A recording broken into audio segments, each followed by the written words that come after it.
The only thing that we as human mind, or we that appears as human mind, can only understand or fully utilize or fully operate with is this one knowing. And there's nothing else to know except that only consciousness exists. And whatever appears in your mind,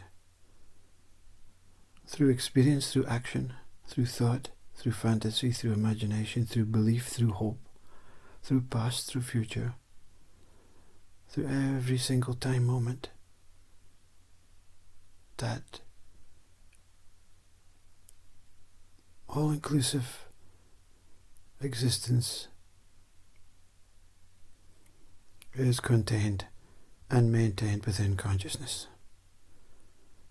Consciousness has no end. There's infinite birth, infinite recycling.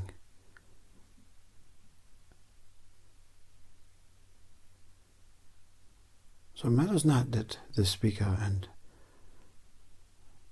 whoever else or whatever else has overcome this consciousness went beyond, because it is of no use to you in this human existence other than having full trust in this existence and every existence, and accept that whatever is taking place, there's not a you in control of it. There is only consciousness, and you are appearing here as an image of consciousness, as a form of consciousness, as a thought of consciousness, of a creation of consciousness that you are beyond. So the fact is that you are the creator of your own universe, but without consciousness you'll never know what you are. You'll never experience it, because consciousness is life.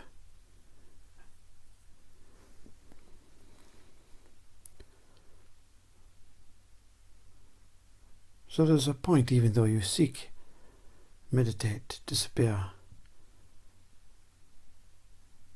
and the point is the experience of that beginning, of that original place where you took your true birth, not your body birth.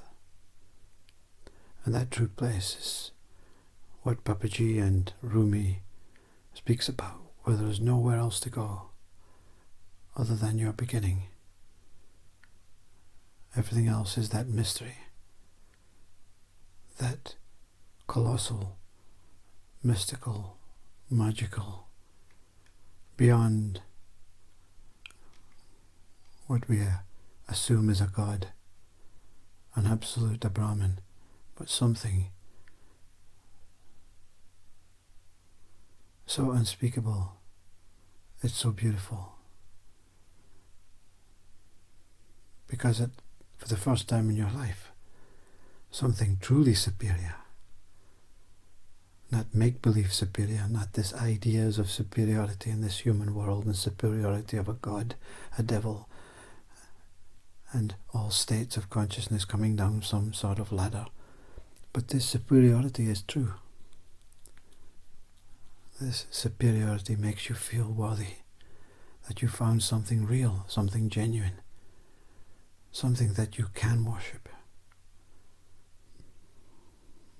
But anyway, it's not about that.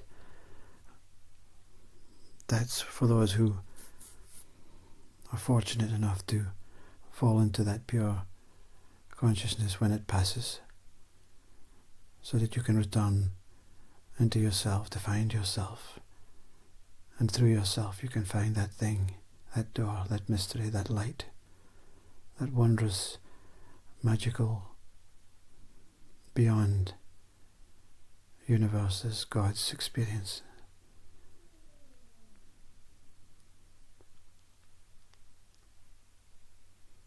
But in this world of human consciousness is the true bloodline, you see. You hear so many stories about bloodlines, Christ bloodlines.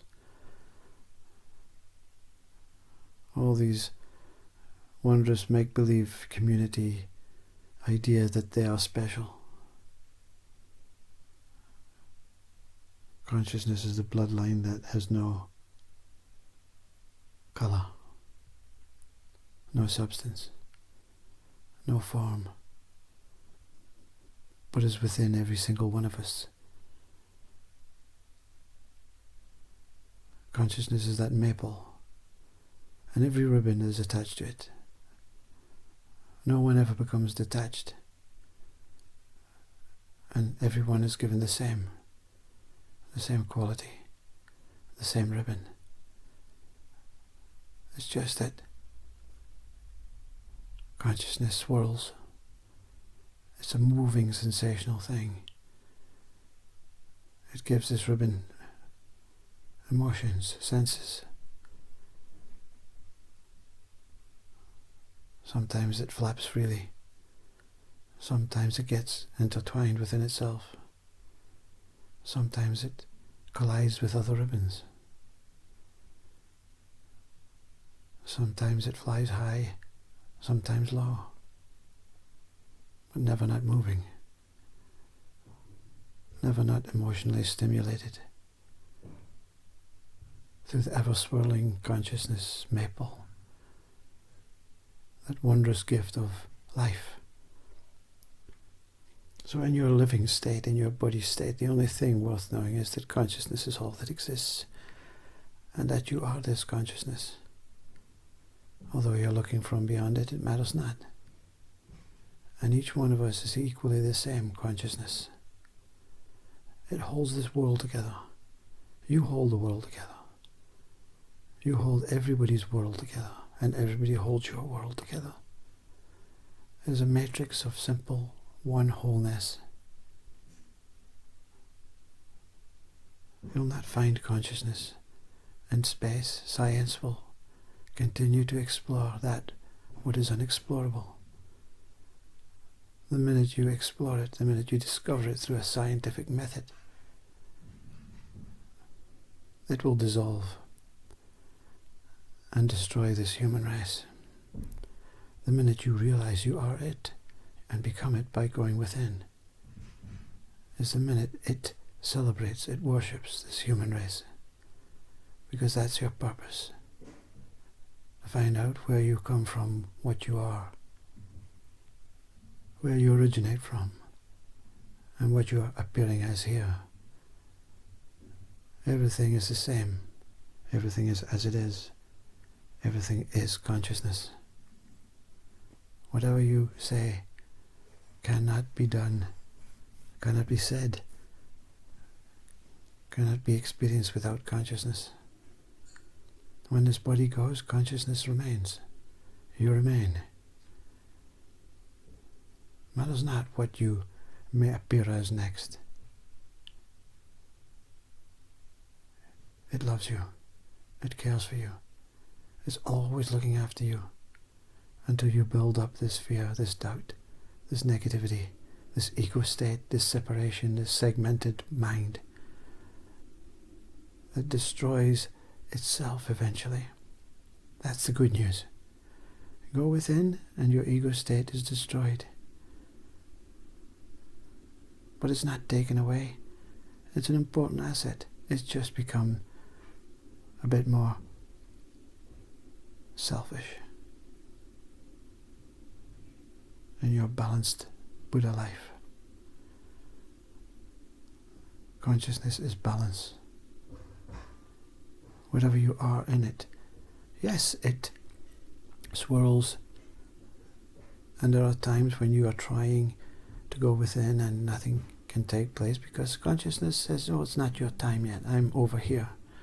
I'm swirling and enlightening these ones, but I'll be there soon. So stay aware, be present, and always have doubt in this thought that you are only a person. keep this thought. I am not a person. I am not solely a body. I am not solely this name. I am not solely this meat suit. I am not solely one thing. I am not solely one life. I am eternal life. I am infinite, limitless, stretching love. The stars reach for me. One does not reach for the stars. The stars are within me. One does not have to climb above a spaceship and move into the space that surrounds the stars and dismount when a particular star is seen. I am the universe.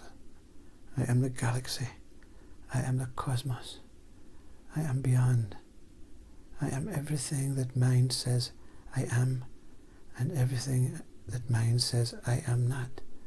I am all them, both sides, appearing in time as if they're different. Anyway, you find out. Don't try and discover consciousness. Let it discover you. Be still, be silent, be at peace, be open, be unattached, be disassociated, be unneedful, be undesiring, but be in love with yourself, be in love with the world. Be in love with the universe, because all these things, as one has said, is yourself. So just be in love with life, and consciousness will come and enshroud you, wake you up, take you aboard, show you the spirit, your original place, and then drop you off back into your body.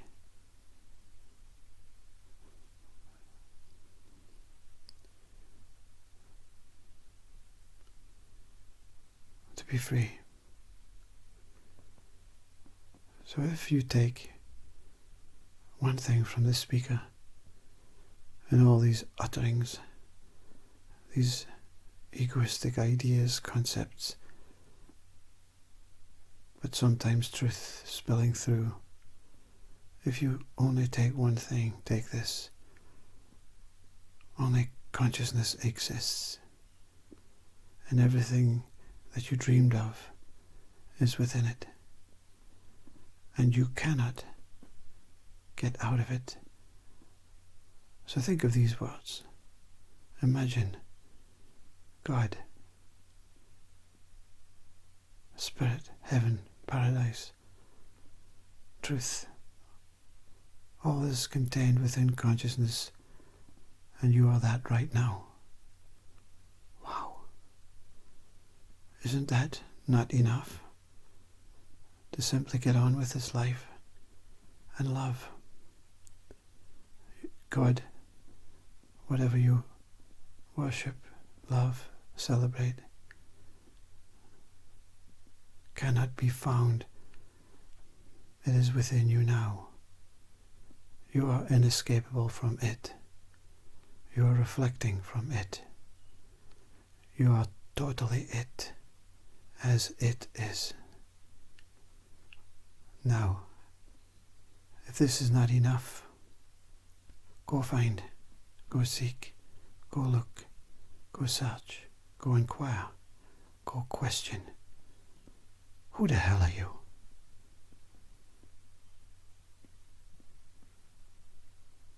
Find a Sadguru within. Find a teacher, yourself, in your highest position, looking down.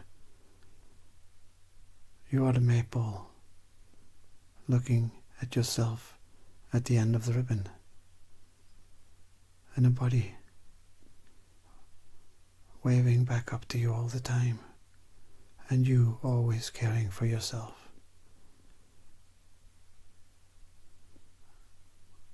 Untangle your ribbon, set your ribbon free, fly to the highest point, and see God through consciousness, through the light, through the love, through the being,